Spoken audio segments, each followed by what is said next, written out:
Of late years, an abundant shower of curates has fallen upon the north of England. They lie very thick on the hills. Every parish has one or more of them. They are young enough to be very active and ought to be doing a great deal of good. A certain favoured district in the West Riding of Yorkshire can boast 3 rods of air and blossoming within a circuit of 20 miles. You shall see them.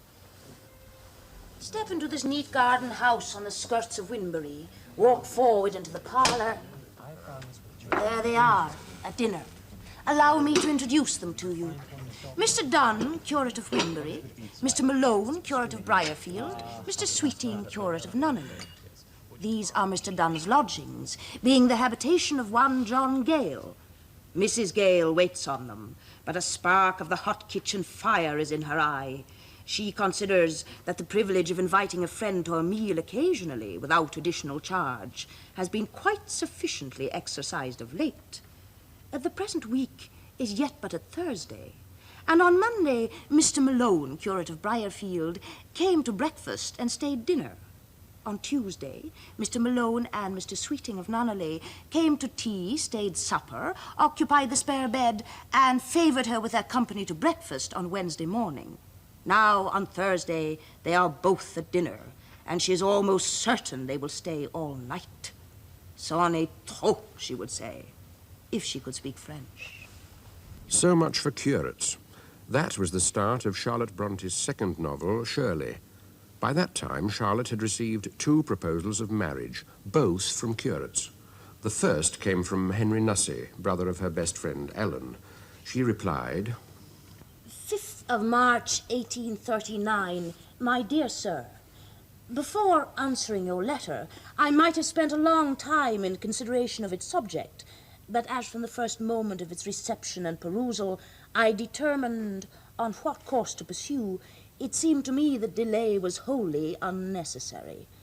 You are aware that I have peculiar reasons for affection towards one at least of your sisters, and also that I highly esteem yourself. Do not therefore accuse me of wrong motives when I saw that my answer to your proposal must be a decided negative. I feel convinced that mine is not the sort of disposition calculated to form the happiness of a man like you. It has always been my habit to study the characters of those amongst whom I chance to be thrown, and I think I know yours. I can imagine what sort of a woman would suit you for a wife. The character should not be too marked, ardent, and original. Her temper should be mild, her piety undoubted, her spirits even and cheerful, and her personal attractions sufficient to please your eyes and gratify your just pride. As for me, you do not know me. I am not the sensible, grave, cool-headed individual you suppose. You would think me romantic and eccentric. You would say I was satirical and severe. However, I scorn deceit, and I will never, for the sake of obtaining the distinction of matrimony and escaping the stigma of an old maid, take a worthy man who I am conscious I cannot render happy. Let me say also that I admire the good sense and absence of flattery and cant which your letter displayed. Farewell. I shall always be glad to hear from you as a friend. Believe me, yours truly, C. Bronte.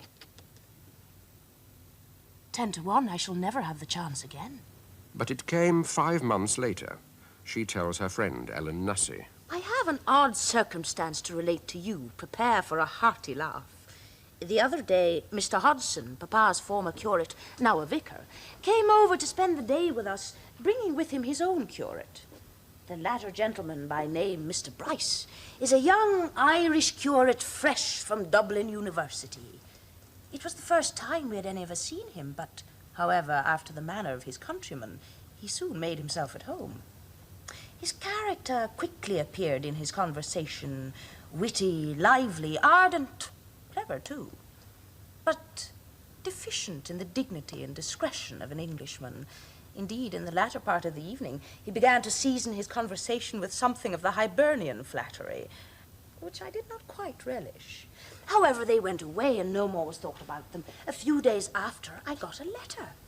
Having opened and read it, it proved to be a declaration of attachment and proposal of marriage, expressed in the ardent language of the sapient young Irishman. Well, thought I have heard of love at first sight, but this beats all. I leave you to guess what my answer would be. This is not like one of my adventures, is it? It more resembles Martha Taylor's. I am certainly doomed to be an old maid. Never mind.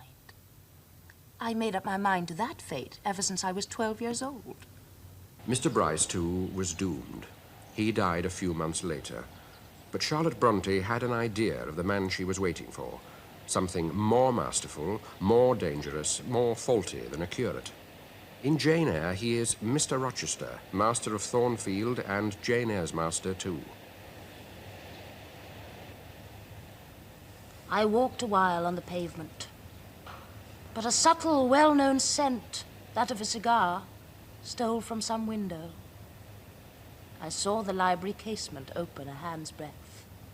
I knew I might be watched thence, so I went apart into the orchard, but the perfume increased. I must flee. I step aside into the ivy recess.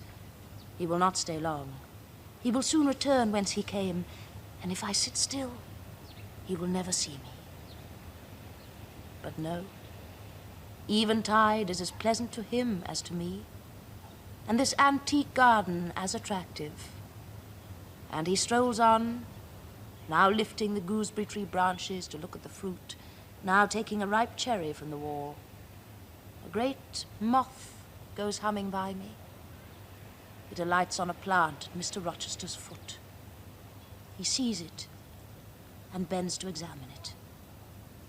Now he has his back towards me, thought I, and he is occupied too. Perhaps if I walk softly, I can slip away unnoticed. Jane, come and look at this fellow, he said quietly without turning. I had made no noise. He had not eyes behind. Could his shadow feel? I started at first, and then I approached him. Look at his wings, said he. He reminds me rather of a West Indian insect. One does not often see so large and gay a night rover in England. There. He's flown. The moth roamed away. I was sheepishly retreating also, but Mr. Rochester followed me, and when we reached the wicket, he said, Jane, you must have become in some degree attached to the house, you who have an eye for natural beauties. I am attached to it indeed. And though I don't comprehend how it is, I perceive you have acquired a degree of regard for that foolish little child, Adele, even for simple Dame Fairfax. Yes, sir. In different ways, I have an affection for both, and would be sorry to part with them. Yes.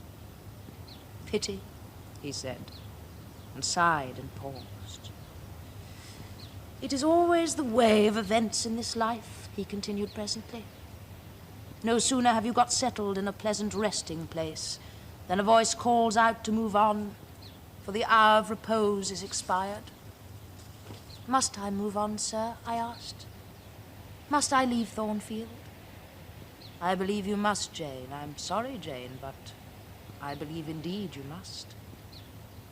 This was a blow, but I did not let it prostrate me. Well, sir, I shall be ready when the order to march comes. It is come now. I must give it tonight. Then you are going to be married, sir? Exactly. Precisely. With your usual acuteness, you have hit the nail straight on the head. Soon, sir. Very soon, that is Miss Eyre. In about a month, I hope to be a bridegroom. And in the interim, I shall myself look out for employment and an asylum for you. Thank you, sir. I'm sorry to give... Oh, no need to apologize. Indeed, I have already, through my future mother-in-law, found a place that I think will suit. It is to undertake the education of the 5 daughters of Mrs. Dionysus O'Gall of Bitternut Lodge, Connaught, Ireland. You'll like Ireland, I think. They're such warm-hearted people there, they say. It is a long way off, sir. No matter. A girl of your sense will not object to the voyage or the distance, not the voyage, but the distance. And then the sea is a barrier. From what, Jane? From England and from Thornfield and, well, from you, sir. Arthur Bell Nichols was curate of Haworth. He, too, had a declaration to make, but he took his time. On Monday evening, Mr. Nichols was here to tea. I vaguely felt without clearly seeing, as without seeing I have felt for some time, the meaning of his constant looks and strange, feverish restraint. After tea, I withdrew to the dining room as usual. As usual, Mr. Nichols sat with Papa till between 8 and 9 o'clock.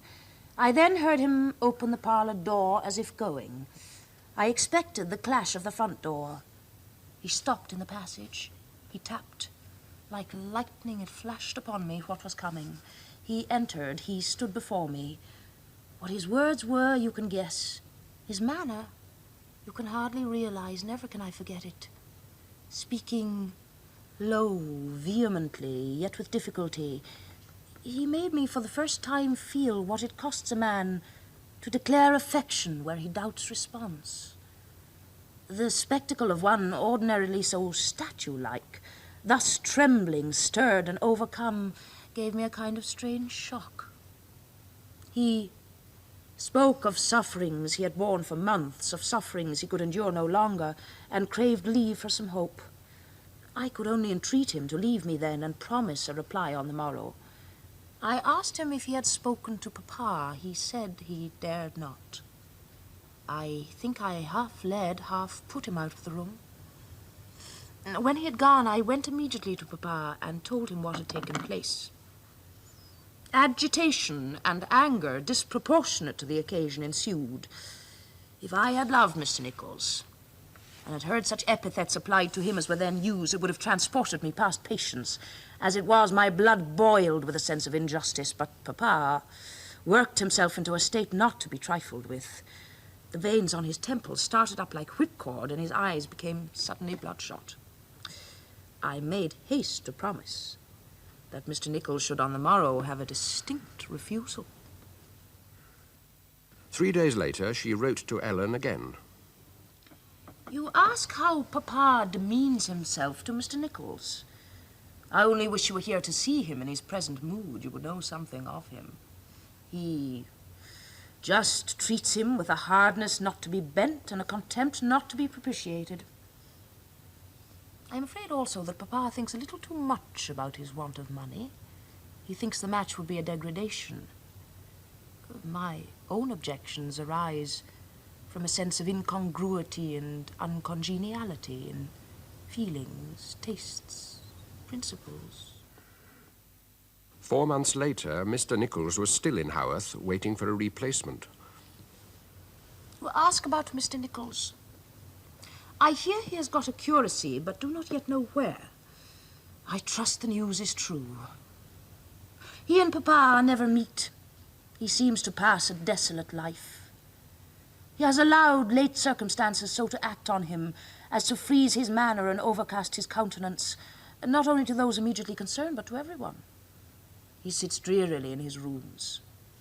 If Mr. Croxton or Mr. Grant or any other clergyman calls, as they think to cheer him, he scarcely speaks.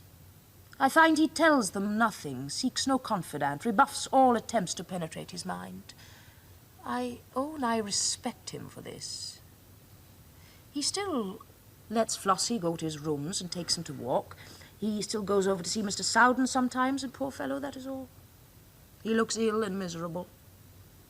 I think and trust in heaven that he will be better as soon as he gets away from Haworth. I pity him inexpressibly.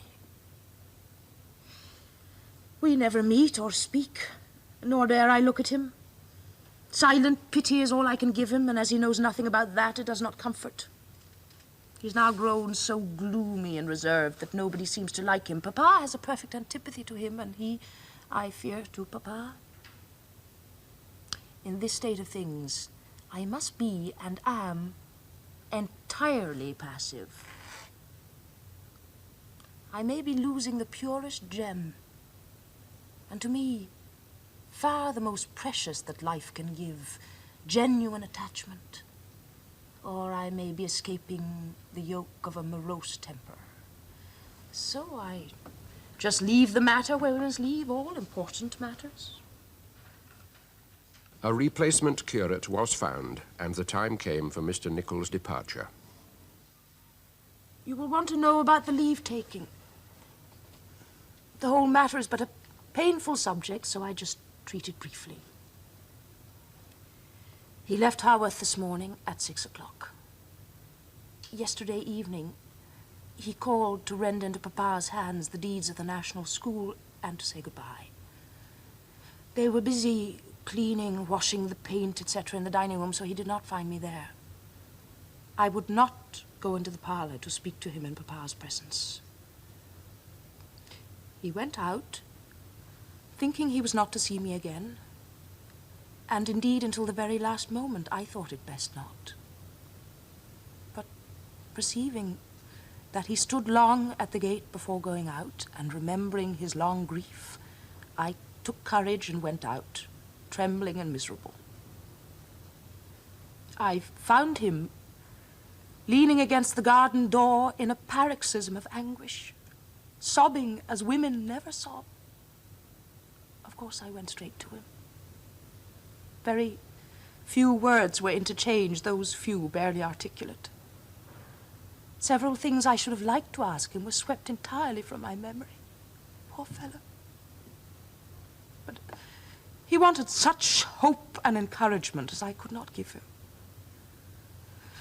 Still, I hope he knows now that I am not cruelly blind and indifferent to his constancy and his grief. However, he is gone, and there's an end of it. But she underrated Mr. Nichols. 6 times he wrote asking her to write to him. At last she did. By autumn 1853, they were writing to each other regularly. By spring 1854, they were meeting again. The new curate at Haworth might have stepped from the pages of Shirley, and Mr. Bronte was at his wit's end. Mr. Nichols offered to return for a cut in his salary and the promise of a wife. Charlotte and Arthur Nichols were married in June 1854. The following January, she wrote to Ellen. A few lines of acknowledgement your letter shall have, whether well or ill. At present, I am confined to my bed with illness, and have been so for 3 weeks. Up to this period, since my marriage, I've had excellent health. My husband and I live at home with Papa. Of course, I could not leave him. He's pretty well, better than last summer. No kinder, better husband than mine, it seems to me, there can be in the world. I do not want now a kind companionship in health and the tenderest nursing in sickness. I cannot write more now. I am much reduced and very weak. God bless you all. On the 31st of March, 1855, she died, aged 38. She was pregnant.